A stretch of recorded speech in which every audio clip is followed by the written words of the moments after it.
rasuluh al-mab'us rahmatan lil alamin. Allahumma salli wa sallim ala nabiyil karim Muhammadin wa alihi wa sahbihi ajma'in. Allahumma Sejaknya tutupin terus ya. Alhamdulillah, syukurillah, pagi ini kita semua Allah Subhanahu wa Ta'ala atas segala nikmatnya yang kita rasakan ataupun yang kita tidak bisa rasakan, karena kemampuan merasakan nikmat Allah Subhanahu wa Ta'ala setiap orang itu berbeda-beda. Ada orang yang lebih sensitif merasakan nikmat Allah Subhanahu wa Ta'ala, mungkin ada juga orang tidak terlalu sensitif, dia tidak terlalu peka. Jadi tingkat kebersyukuran orang juga di muka bumi ini pasti berbeda-beda. Ada orang yang merasa syukurnya itu sangat besar, ada orang yang merasa syukurnya itu kurang. Sama sebenarnya juga antar manusia. Kadang-kadang ada manusia yang pandai berterima kasih, ada yang kurang pandai berterima kasih. Nah, tentu kita ingin semua di hadapan Allah Subhanahu wa Ta'ala menjadi abdan syakura, ini hamba-hamba Allah Subhanahu wa Ta'ala yang pandai bersyukur.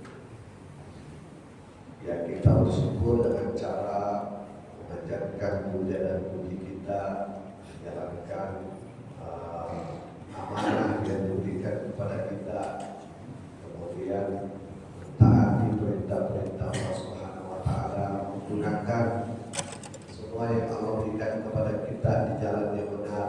Itu semua dalam bentuk-bentuk rasa syukur yang harus dijalankan oleh seorang hamba.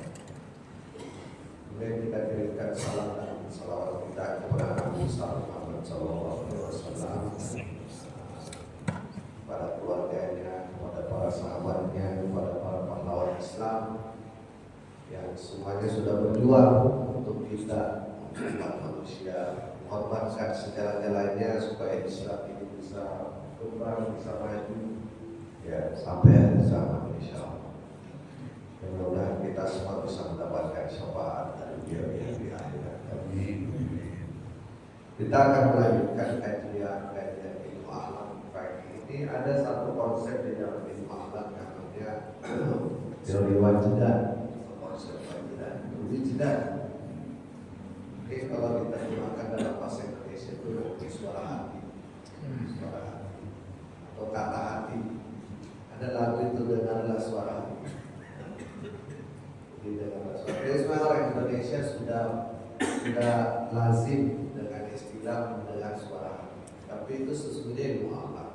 Jadi kalau Bapak Ibu buka hampir semua buku akhlak zaman dulu, zaman sekarang, itu pasti ada satu bab namanya konsep tentang suara hati atau nurani. Itu di dalam bahasa Arab namanya wujudan. Wujudan itu sendiri adalah nama kalbu bagian paling dalam. Wujudan atau wajidan. Nah, saya ingin mulai ini dengan mengapa kita penting mempelajari tema ini, karena Al-Quran itu menganggap hidup ini pendek, Pak. Hidup ini pendek, maksudnya hidupnya pendek. Meskipun kita merasa lama hidup, mungkin ya 70 tahun. Sekarang ini usia harapan hidup orang Indonesia sekitar 70 tahun. Tapi sesungguhnya itu menurut Al-Quran pendek sekali. Misalnya ketika Al-Quran mengatakan, wahai orang-orang yang beriman, ya ayyuhalladzina amanu, perhatikanlah apa yang telah kamu berbuat untuk menyiapkan hari esok.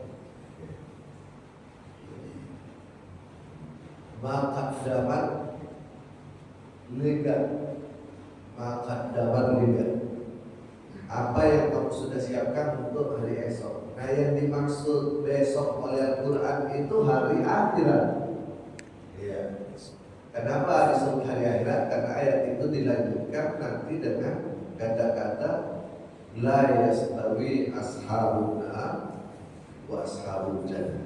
Ashabul jannah humul faizun. Berarti yang dimaksud besok di situ adalah akhirat, karena ada surga dan ada neraka. Tapi kenapa Al-Quran mengatakan besok?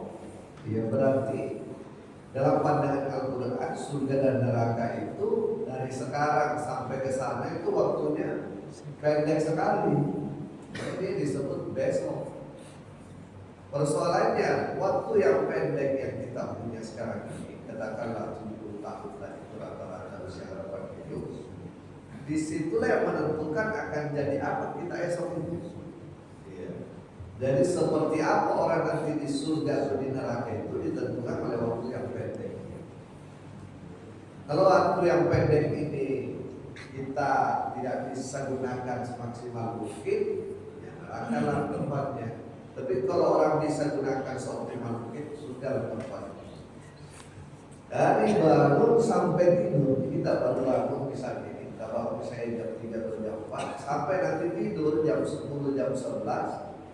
Itu waktu yang pendek itu tuh ratusan ribuan keputusan yang di dalam hidup.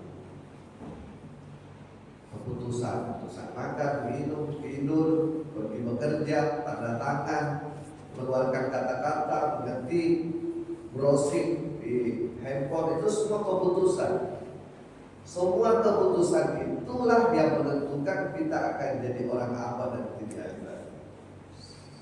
Al-Quran tadi, "Walyanzur nafsun ma qaddamat lighad, tanzur nafsun ma qaddamat lighad." Perhatikan apa yang kamu lakukan hari ini untuk kamu siapkan besok dalam jangka waktu pendek.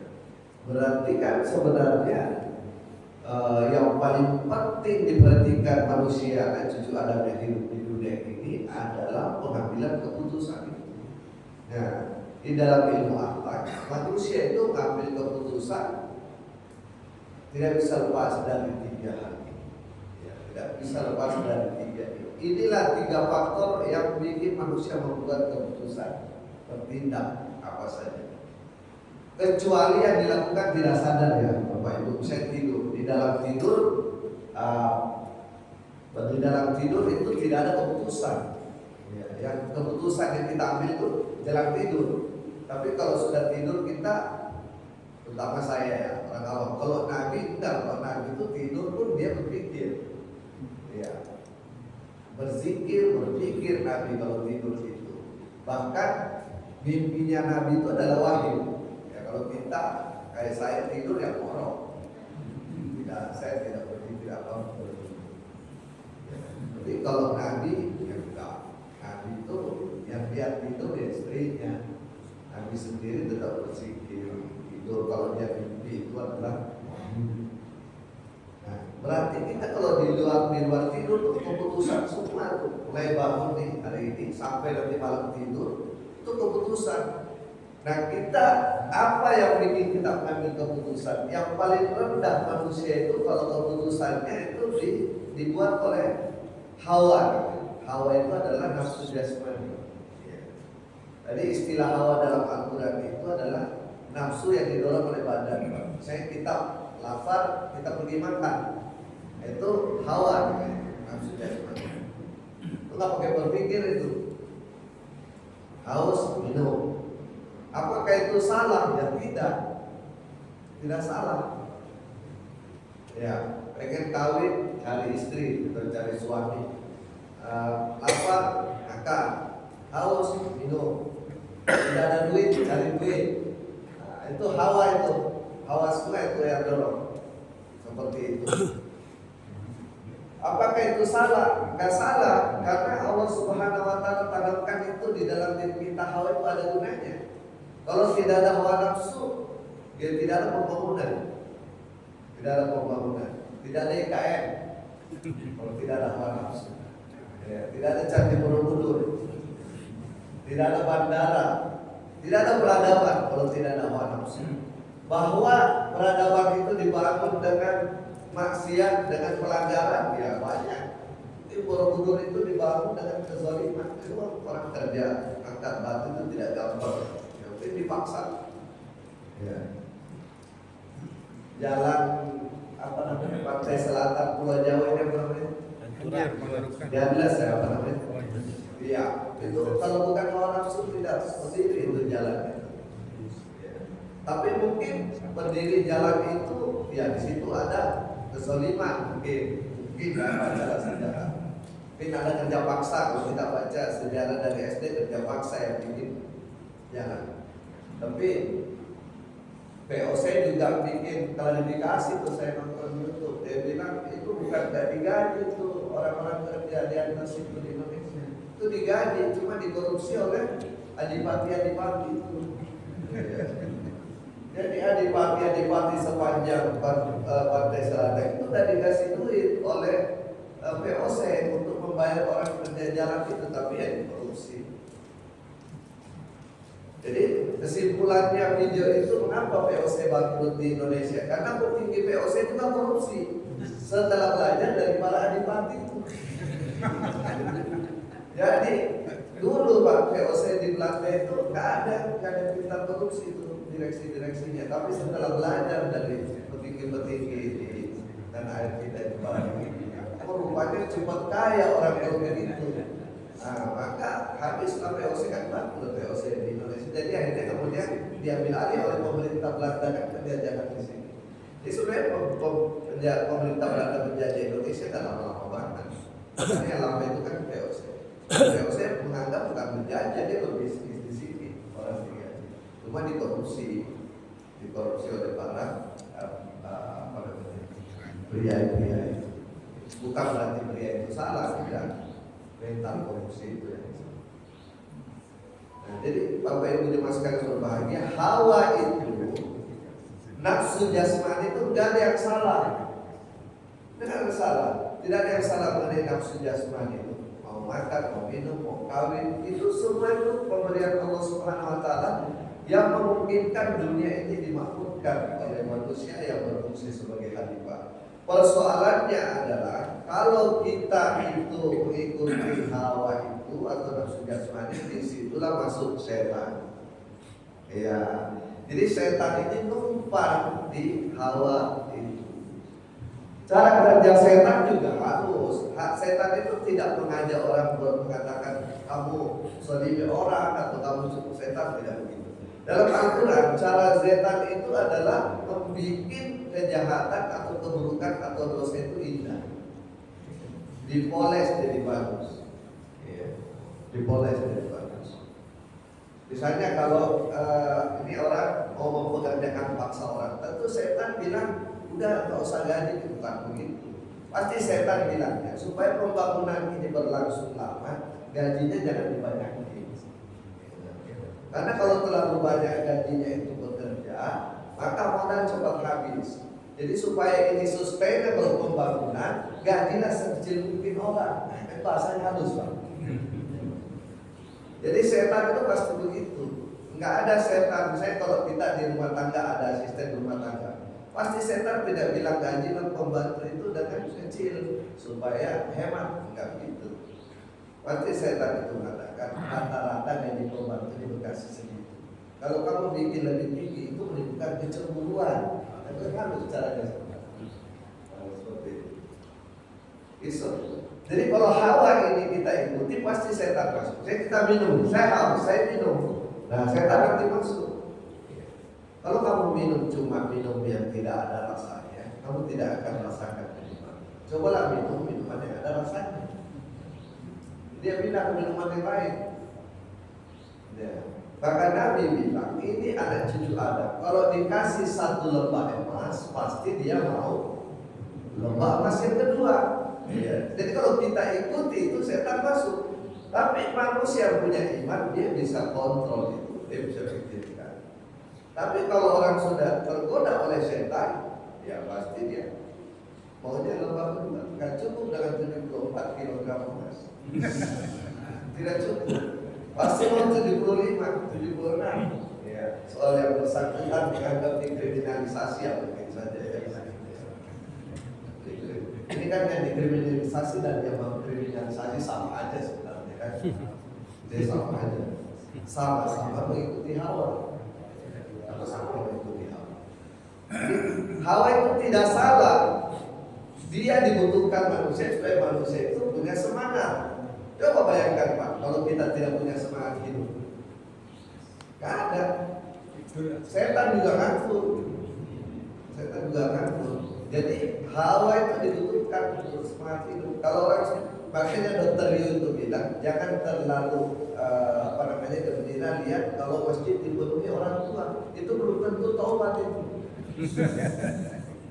Kenapa kata Dr. Yu? Kemungkinan besar hormonnya itu sudah tidak bekerja, hormon nafsunya maksudnya. Makanya dia ke masjid.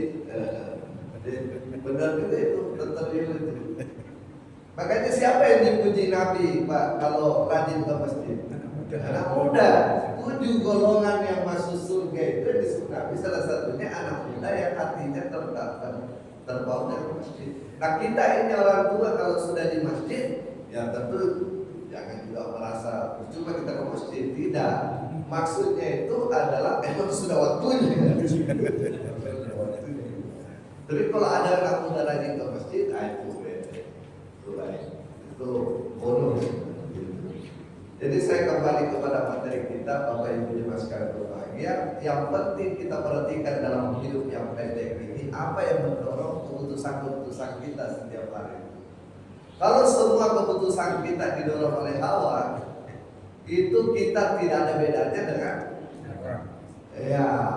tidak ada bedanya dengan binatang Pak. Karena binatang itu hawa gitu, lapar makan, ngantuk tidur, haus minum, tiba waktu kawin, itulah binatang. Jadi kalau semua tindakan kita selama 70 tahun itu hanya bergerak didorong oleh hawa, ya, yang tidak salah, selama halal ya, misalnya makan makanannya halal, minum minuman halal, kawin melalui syariat akad nikah yang halal, tidak ada yang salah. Tapi setan masuk di situ dan sering kali anak cucu Adam tergoda oleh setan. Ya, makannya jadi berlebihan, padahal ada perintah kulu washrabu wala tusrifu, ya, atau jangan mubazir, innal mubazirina kana ikhwana syayatin. Nabi mubazir, nasi masih berlebih, ikan dibuang, lauk dibuang, itu semua dosa di dalam syariat. Kenapa manusia bisa melaksanakan dosa itu? Karena ketika mengikuti hawa tidak mampu mengontrol diri. Ya, jadi kalau hidup ini di dunia hanya mengikuti yang pertama itu, maka kita persis dengan hewan. Bahkan kalau digoda oleh setan, takut oleh setan, bisa lebih hina dari binatang. Kal an'am bal adal itu maksudnya lebih rendah dari binatang. Makanya tadi imam kita membaca ayat surah Al-Anfal itu bagus sekali. Itu kalau bapak-bapak sering renungkan itu ayat dibaca di rakaat pertama itu, itulah tujuan agama sebenarnya. Tujuan agama sebenarnya itu adalah istajibu lillahi walil rasul idza da'akum lima yuhibbu. Penuhilah seruan Allah dan Rasulnya, karena Allah dan Rasulnya itu mengajak kalian kepada kehidupan. Lagi kita udah hidup. Menurut Al-Quran kita belum hidup, belum beragama. Hidup kita hanya sampai hidup binatang. Tapi kalau orang beragama, punya iman, punya takwa, maka hidupnya beda dengan binatang. Istajibu lillahi walil rasul idza da'akum, ya, Allah dan Rasulnya itu mengajak kalian kemana? Lima ini, kepada kehidupan yang sesungguhnya. Kehidupan yang sesungguhnya itu hidup dengan agama, hidup dengan iman, hidup dengan takwa. Hidup dengan takwa, hidup dengan iman itu hidup gimana? Ya gak ngikuti hawa toh. Ada kontrol di sini, ada kendali. Nah itulah kalau kita punya keputusan hidup dipengaruhi atau diputuskan dengan akal, anugerah Allah Subhanahu wa taala, pertimbangan maslahat dan mudarat. Kata Nabi kita sallallahu alaihi wasallam, Al-Qur'an itu pemberi syafaat. Al-Qur'an syafi'. Ini dalam sebuah hadis Bukhari Muslim, hadis yang sahih. Al-Quran itu pemberi syafaat, dan Al-Quran itu syafaatnya pasti diterima oleh Allah Subhanahu wa taala. Dan Allah Subhanahu wa taala, Nabi kita kemudian melanjutkan hadis yang mengatakan, siapa yang meletakkan Al-Quran amamahu, di depannya, maka Al-Quran itu akan menghantarkannya masuk ke dalam surga. Dan siapa yang meletakkan Quran wara'ahu di belakangnya, maka Quran itu akan mendorongnya masuk ke neraka. Sama-sama Quran, Pak. Sama-sama orang Islam, sama-sama mengimani Al-Quran, tapi ada satu orang Quran di depannya, ada satu orang Quran di belakangnya. Bagaimana maksudnya? Quran di belakang itu maksudnya sebelum orang memutuskan satu tindakan, nah dia pakai akarnya dulu, apakah ini sesuai Quran atau tidak, baru dia melangkah. Kalau Quran di belakangnya, ya dia baca juga Quran, mungkin dia menghafal Quran, tapi kalau mau bertindak tidak pernah mikirin itu Al-Quran. Dia langsung saja mengikuti hawa. Mau makan, minum, mau musafir saja, mau menjabat saja, tanda tangan kontrak, tanda tangan saja. Tidak pernah memikirkan Quran, bagaimana pandangan Quran terhadap keputusan yang mau dilakukan. Ya betul, begitulah yang terjadi di muka bumi. Orang disumpah dengan Quran menjadi pejabat, kemudian dia injak Al-Quran menjadi pejabat. Ya begitulah yang terjadi sekarang. Semua akan disumpah dengan kitab suci itu kalau pejabat. Syarat menjadi pejabat saja di negara kita bertakwa. Tapi apa orang merenungi? Jadi sebenarnya hidup ini yang pendek ini makanya membagi dua orang yang bertindak di dunia ini tanpa berpikir dan orang yang bertindak melalui proses berpikir. Dan Nabi mengatakan, siapa yang hidup di dunia ini meletakkan Quran di belakang Quran itu, Pak, dia baca Quran, dia hafal Quran, dia imani Quran, tapi dia taruh di belakangnya Quran itu menurut dia masuk ke dalam neraka. Tapi mungkin ada orang hafalan Qurannya tidak banyak, ya. Ayat-ayat yang dia baca juga tidak banyak, tapi dia taruh Quran di depannya. Dia tidak mau bertindak sebelum dia klarifikasi dengan Al-Quran, maka Quran akan menarik dia. Itulah yang penting sekali kita. Karena waktu pendek ini, waktu untuk masuk ke surga dan neraka dan sekarang itu pendek sekali. Dan Al-Quran bilang semua orang ketika mau dicabut nyawanya minta ditunda itu pencabutannya. Dan semua orang yang sudah dicabut nyawanya minta dikembalikan lagi ke sini supaya ditambah usianya. Karena baru terbuka ini mata, Rupanya kehidupan akhirat itu adalah kelanjutan dari kehidupan. Rupanya seperti apa orang di akhirat adalah seperti apa dulu di dunia mengambil keputusan. Ilmu akhlak menuntun kita untuk memperhatikan setiap mengambil keputusan. Apa saja Pak di muka bumi, kecuali dalam keadaan tidak sadar atau dipaksa. Nah, itu tidak sadar dipaksa itu tidak berlaku itu. Kalau kan ada orang dan itu tidak mempengaruhi jiwa. Misalnya ada orang berbuat jahat tapi dipaksa terus berbuat jahat, itu tidak rusak jiwanya. Yang merusak jiwa itu kalau orang sengaja dan sadar melakukan kejahatan. Itu pasti jiwa rusak. Nah, tapi selain dua itu, yang pertama tadi orang itu otomatis. Bedanya pertama kedua itu, Pak, kalau yang pertama otomatis. Kalau hawa itu otomatis, gak ada jeda, udah otomatis saja orang lapar minum, haus minum, lapar makan. Ya. Nafsu biologis kawin, itu apa namanya tidak ada proses berpikir itu, tidak ada jeda.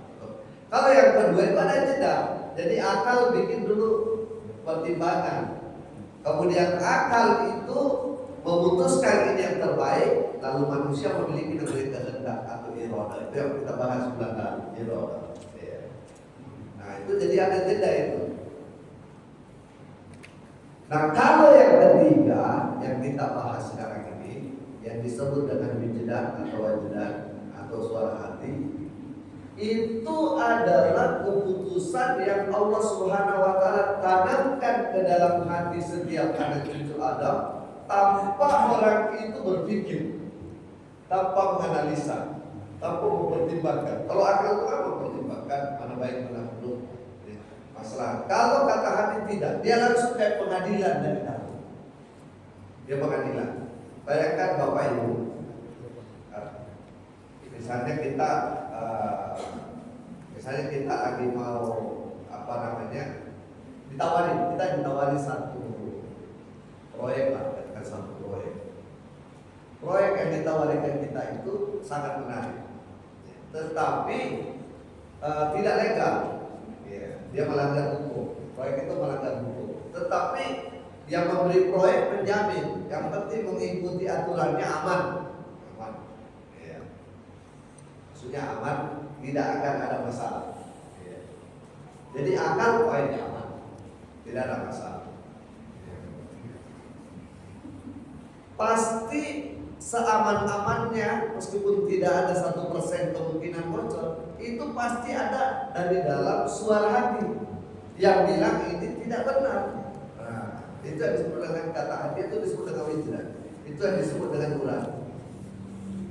Kenapa Bapak Ibu ada itu? Karena itu sudah ditanamkan di dalam diri setiap anak Adam. Surah Asy-Syams. Coba perhatikan surah Asy-Syams. Wa nafsin wa ma sawwa, wa nafsin wa ma sawwa, demi jiwa dan penyempurnaannya. Jadi memang kita ini dilahirkan di dunia itu, jiwa ini disetting Allah harus sempurna, disempurnakan. Karena kalau jiwa tidak sempurna, nggak bisa masuk surga. Ya. Tetap kecewa nanti di akhirat meskipun di surga kalau jiwa belum sempurna. Wa alhamaha hujuraha wa taqwa. Fa alhamaha, coba perhatikan itu bahasa Arabnya ya Pak. Fa alhamaha, dan aku ilhamkan ke dalam jiwa itu. Alham itu ilham. Aku ilhamkan ke dalam jiwa ini, ke dalam jiwa kita ini, jiwa saya, jiwa bapak-bapak, jiwa ibu, sudah diilhamkan Allah Subhanahu wa taala. Apa yang dimaksud diilhamkan Pak? Bukan dipelajari. Kalau sekarang kan kita lagi belajar. Kalau belajar itu lewat pendengaran, lewat penglihatan, lewat pemahaman, itu namanya belajar.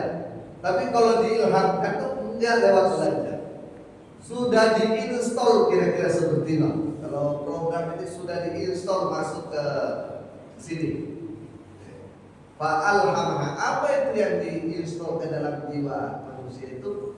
Fujuraha wa taqwa, yakni kemampuan mengenal mana baik, mana benar, mana salah, wujud dan takwa.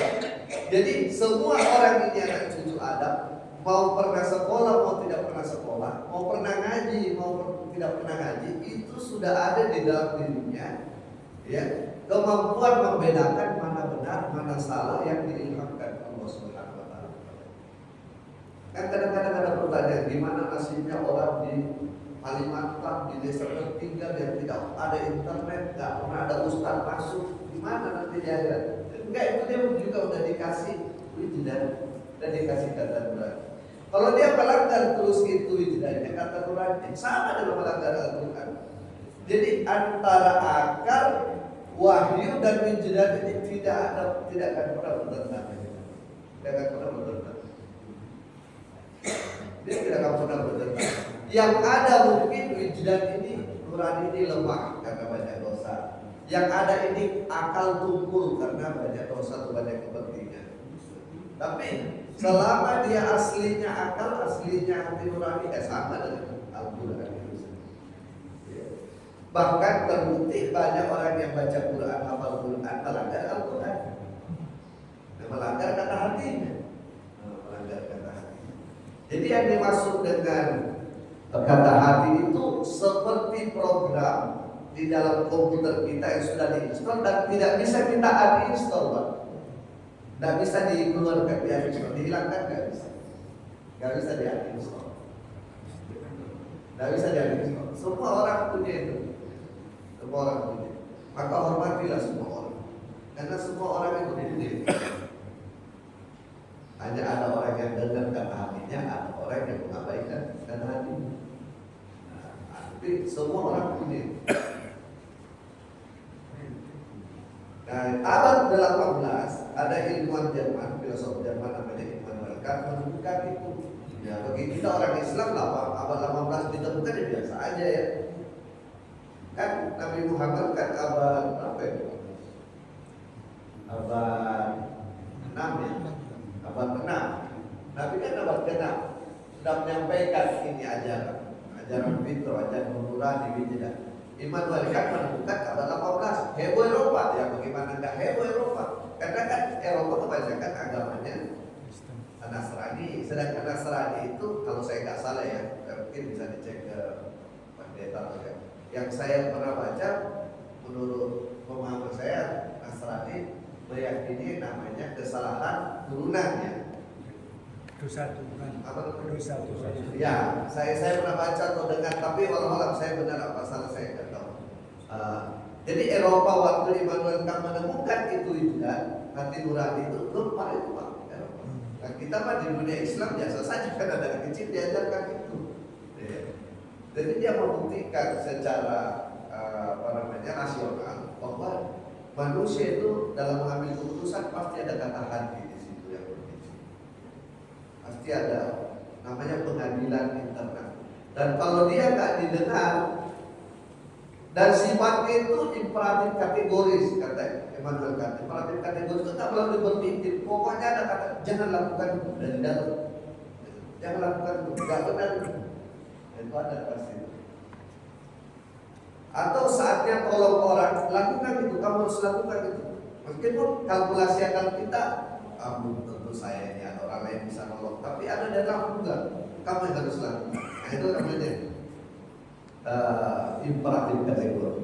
Atau apa namanya perintah langsung dari kata hati. Nah,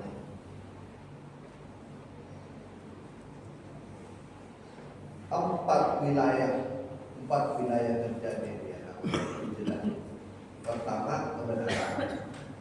Jadi selalu kata hati itu suruh kita cari yang benar. Jadi kalau ada orang tidak puas, dia tidak puas karena merasa belum benar, itu kata hati. Selalu mencari yang benar. Tanya yang benar. Mana yang benar sebenarnya? Itu try. Mana yang benar sebenarnya? Ada dua hal yang bertentangan nih. Kenapa ini dua bertentangan? Yang mana yang benar? Nah, itu kata hati itu. Kalau dua hal yang bertentangan dia cuek aja nggak mau pikirin, nah itu sebenarnya pasti dia abaikan itu kata hati. Pasti mencari yang benar. Yang indah itu kata hati juga. Jadi kalau ada orang mentolerir ketidakindahan itu pasti mengabaikan kata hati. Keindahan. Innallaha jamil wa yuhibbul jamal. Allah itu maha indah dan dia mencintai keindahan. Begitu juga ada kata hati. Keindahan. Kemudian yang ketiga itu adalah moral, baik buruk. Itu kata hati. Jadi wilayah kerja kata hati itu baik buruk, indah tidak indah, yang benar tidak benar. Kemudian ibadah. Jadi kata hati itu selalu menyuruh kita menghargai, mengagungkan yang memang agung. Ibadah, menyembah yang pantas disembah, mengagungkan yang pantas ya. Jadi kalau kita lihat misalnya ada orang Pak, ya kalau di televisi di layar apa kita lihat ada orang sesama manusia menjilat, pasti kita nggak suka itu lihat. Karena seharusnya manusia itu menjilatnya kepada Allah Subhanahu Wa Taala. Jadi kalau kita lihat orang hanya karena kepentingan duniawi menjilat kepada sesama manusia, pasti kita yang melihat itu jijik. Itu kata hati itu. Nah, lalu kenapa pertanyaannya ada orang rela menjilat kepada sesama manusia?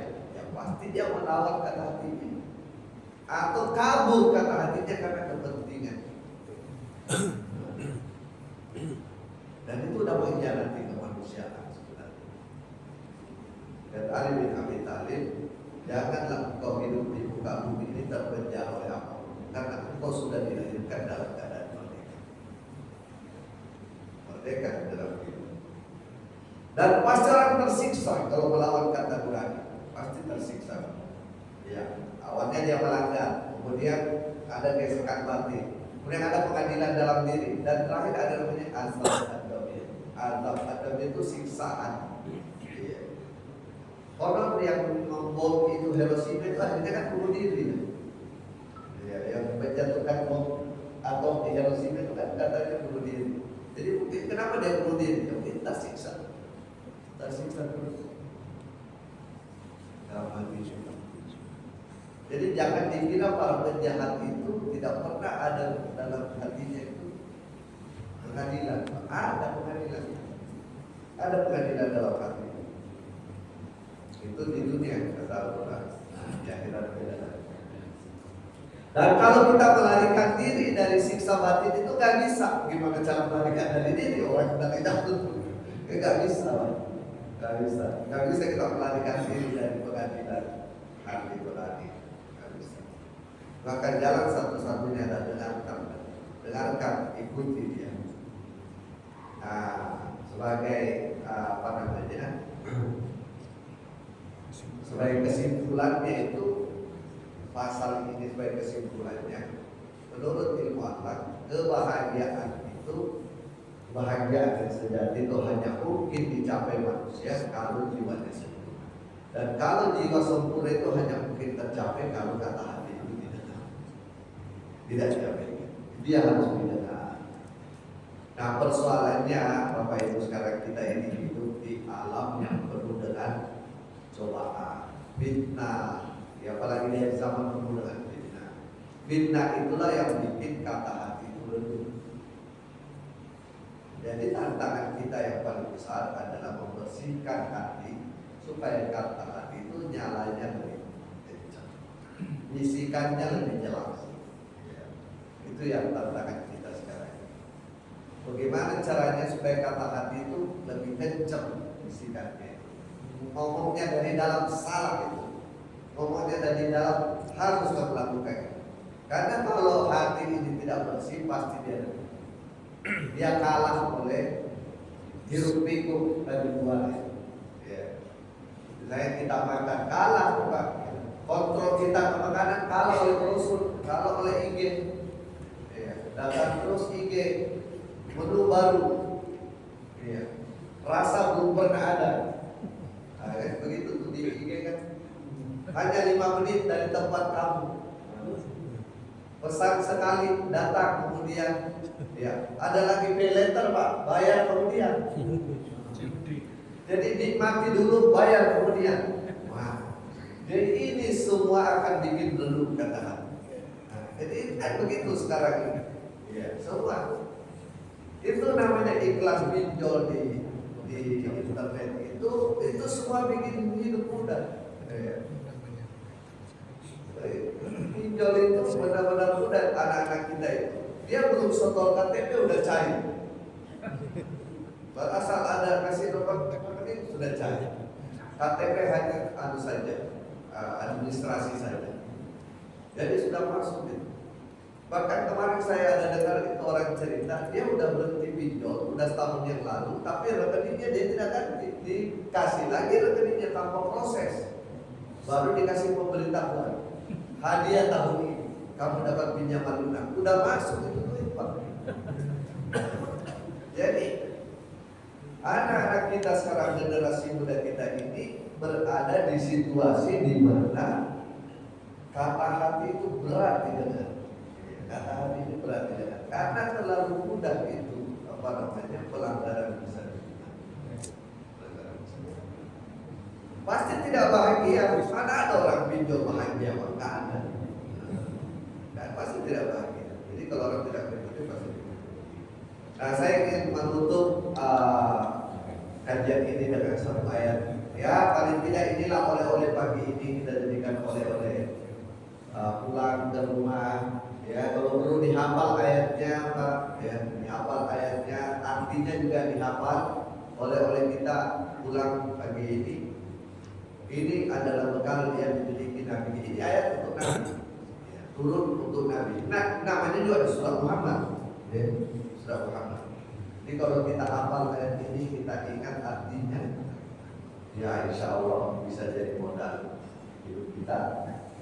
Allah Subhanahu Wa Taala berfirman dalam surah Muhammad ayat 19. 19 katanya nomor apa namanya? Nomor apa kata orang itu nomor laki ya. Nomornya ini pemainnya Spanyol. Siapa namanya? Yang Islam itu. Ya. Fa'lam. Di dalam bahasa Arab fa'lam itu fi'il amr, perintah. Fa'lam. maka ilmuilah, maka milikilah ilmu, milikilah ilmu. Nah, di sini diartikan ketahuilah, nggak terlalu dalam maknanya itu ketahuilah, karena itu dari kata Arab alam, ilmu, berarti milikilah ilmu. Ilmuilah, apa yang harus kita punya ilmunya? Annahu, bahwasanya dia la ilaha illallah. Miliki ilmu tentang la ilaha illallah. Bukan dihafal, bukan dibaca. Miliki ilmu tentang la ilaha illallah, bahwa tidak ada ilah selain Allah. Apa itu ilah? Ya, yang kita kasih sifat seperti Allah, absolut, mutlak, pasti benar. Ada sesuatu selain Allah kita anggap pasti benar, itu sudah tidak punya ilmu tentang Allah. Sandaran kemandirian, ada sesuatu yang kita anggap bisa dijadikan sandaran yang mandiri selain Allah, tidak kenal Allah. Dan seterusnya. Miliki ilmu tentang la ilaha illallah. Wastaghfir li dzambi, dan istighfarlah terhadap dosamu. Istighfar, apa itu arti istighfar? Mengakui bahwa kita ini ada kelemahan, ada kesalahan di hadapan Allah Subhanahu wa taala. Hanya dengan mengakui kesalahan, kelemahan di hadapan Allah, kita bisa mendekat kepada Allah Subhanahu wa taala. Kalau kita tidak mengakui kesalahan kita, kekurangan kita di hadapan Allah, tidak bisa mendekat kepada Allah Subhanahu wa taala. Tidak bisa, terlempar terus. Ya, di dunia ini hidup tidak ada arah. Tidak bisa kita mendekat kepada Allah. Tapi jangan egois. Walil mu'minina walil mu'minat, juga mohon ampunkan orang lain, laki-laki atau perempuan. Gak bisa kita egois. Kita punya istri, kita punya anak, kita punya mertua, kita punya menantu, kita punya sepupu. Mereka juga harus kita doakan, ajak supaya lebih baik.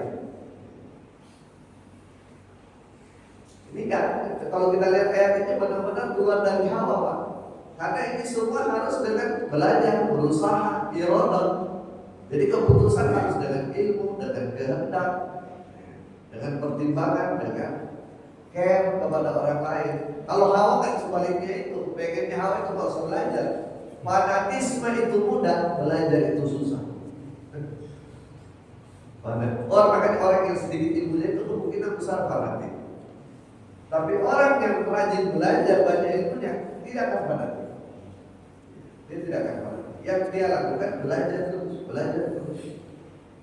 Itu perintah Al-Quran. Belajarlah, milikilah ilmu seluas-luas.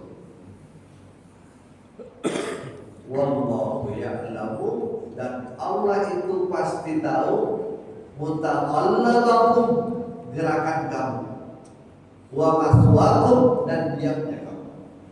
Di sini diartikan Allah tahu tempat kegiatan dan tempat istirahat.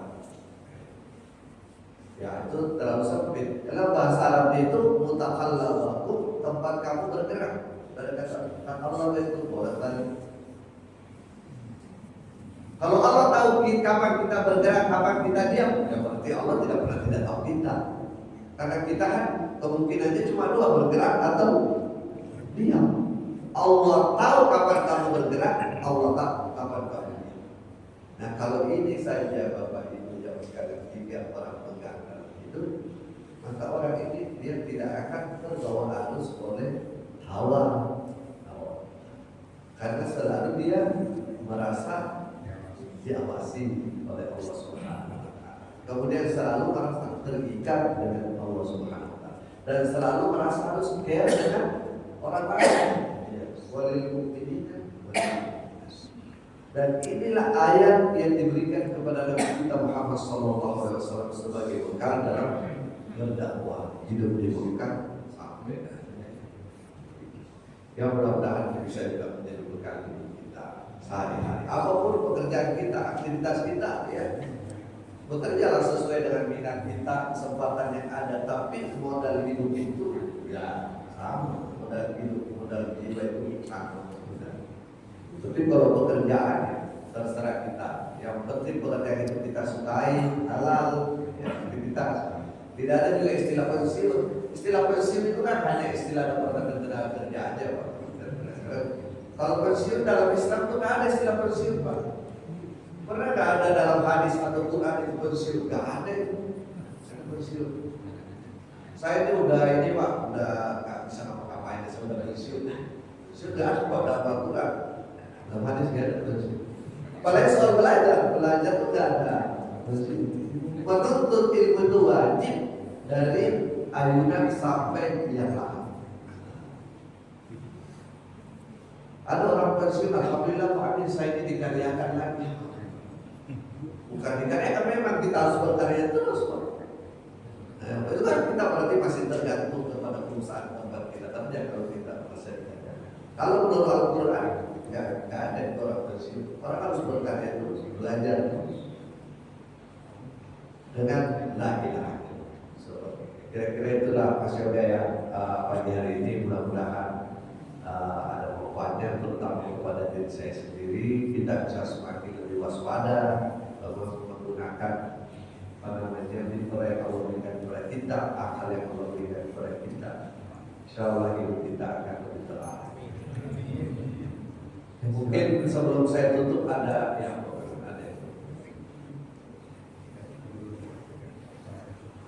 Ingin bertanya Pak Ustaz. Assalamualaikum warahmatullahi wabarakatuh. Dua pertanyaan. Pertama tentang bisikan setan itu bagaimana membedakan antara bisikan setan atau dengan bisikan kebaikan? Ini kan bedanya tipis Pak Ustaz. Setan kadang-kadang merayunya juga kebaikan dimulai dari Ustaz sampaikan. Itu yang pertama. Yang kedua, pertanyaannya di luar tema. Bagaimana kalau suami istri ketika salah satunya misalnya meninggal, terus istrinya atau suaminya kawin lagi, apakah nanti dia akhirat itu dia akan dipertemukan lagi di surga dengan yang pertama? Itu Pak. Terima kasih. Waalaikumsalam warahmatullahi wabarakatuh. Pertanyaan pertama, bagaimana kita bisa sensitif membedakan antara mana suara kata hati dan mana bisikan dari setan? Karena setan juga tadi cara membisiknya selalu memoles jadi baik ya, jadi tipis itu. Jadi pertanyaan. Tentu kemampuan membedakan itu dari setiap orang berbeda-beda. Semakin orang itu imannya kuat, takwanya bagus, maka semakin sensitif dia membedakan. Jadi cara yang paling jawaban umumnya itu, cara yang paling menjamin orang bisa bedakan itu adalah keimanan yang kuat, ketakwaan. Jadi orang semakin bisa merasakan mana ini suara kata hati, mana ini bisikan setan. Seperti waktu Nabi Yusuf itu digoda oleh perempuan bernama Sulaiman, itu hawanya sebenarnya ikut Pak. Jadi hawanya itu ikut. Dalam surah Yusuf dikatakan wanita ini sudah sangat tergoda, Yusuf pun tergoda. Ya, hamma di situ dia menggunakan kata hamma itu himma. Apa itu dorongannya? Jadi Yusuf itu sudah sangat tergoda juga. Nah, tetapi Yusuf itu melihat cahaya, ya. Dengan Yusuf katakan, kalau saya tidak melihat cahaya itu, maka saya terjatuh ke dalamnya. Nah, yang mungkin melihat cahaya itu ada orang yang punya iman kedekatan dengan Allah Subhanahu. Jadi ini bukan lagi soal kemampuan berpikir rasional ya. Kalau sudah membedakan antara kata hati dengan itu bisikan setan, itu sudah anugerah Allah Subhanahu wa taala dalam bentuk hidayah nur di dalam diri orang. Jadi dia bisa banyak. Jadi jawaban singkat itu asah hati kita dengan membersihkan hati, kemudian kuatkan iman, insya Allah kemampuan itu bisa kita bedakan. Memang yang sudah nyerah itu iblis kalau sudah ikhlas Pak. Kan iblis bilang saya akan datangi semua anak cucu Adam. Dari atas, dari bawah, dari belakang. Kecuali orang yang ikhlas. Nah, siapa orang yang ikhlas itu? Orang-orang ikhlas itu maksudnya nggak pernah lagi memikirkan selain Allah sebagai penyebab. Jadi sebagai patokan itu pasti Allah semua. Nah, kalau selama kita masih kadang menjadikan selain Allah sebagai patokan untuk pertimbangan, ya di sisi itu pasti kita masih ada sisi tidak mampu menghadapi ini. Pasti. Karena pasti ketika kita berbuat dosa itu pasti kita ikut iblis sebenarnya. Ya, sengaja atau tidak. Kata Nabi, tidak ada pencuri yang beriman, tidak ada pezina yang beriman. Nanti selesai mencuri atau berzina, baru imannya masuk lagi. Ketika imannya masuk lagi, saat lagi dia lagi. Iya, nyesal. Banyak nyusul. Ya. Tapi orang yang imannya kuat itu memang sebelum dan sesudah berbuat itu tidak pernah hilang itu basirohnya, kemampuan melihat mana salah mana benar. Ini ada kasus tadi itu suami istri ya udah meninggal, kemudian menikah lagi. Apakah nanti di akhirat akan ketemu? Pada dasarnya kalau kita baca riwayat-riwayat, semua orang yang kita kenal di dunia ini kita kenal lagi di akhirat. Ya? Kalau dua-duanya masuk surga ya ketemu lagi kalau Tapi jadi yang kita kenal di dunia kayak saya dengan Pak Rustam ketemu di akhirat ya kenal, karena memang dulu kenal. Jadi dunia ini dan dunia yang akan datang itu tidak merubah rupa dan bentuk. Rupa tidak dirubah. Yang dirubah itu adalah jasmani. Sehingga dalam riwayat Nabi nanti katanya di surga rata-rata usianya itu nggak ada yang tua, nggak ada yang anak-anak. Jadi semuanya. Tapi orang bisa mengenal. Mungkin dulu kita kenalnya waktu sama-sama SD, tapi waktu ketemu di akhirat sudah usianya bukan SD, tapi kita kenal. Jadi ada laki, saya kan istri meninggal, terus saya menikah lagi. Berarti kan saya kemungkinan ketemu istri ya kenal, istri sekarang juga ketemu ya kenal. Istri saya dengan sekarang dengan istri saya dulu kan memang nggak kenal ya. Saya kenalin lah. Tapi saya itu ya kenal ya. Saya itu kan saya jadi ahli cerita istri itu. Jadi saya ini kan saya pakai handphone saya, istri saya pakai. Jadi saya tuh sekarang banyak istri saya yang meninggal itu perangkatnya saya pakai, mobilnya itu saya pakai. Ada rasa kedekatan. Nah ini handphone ini waktu istri saya sekarang itu ini direkam ya? Iya Pak. Iya Pak. Nanti dipotong ya? Iya, diedit. Cerita doang nih. Mati lagi. Mati lagi. Jadi luar tema. apa namanya? Luar tema udah habis. Jadi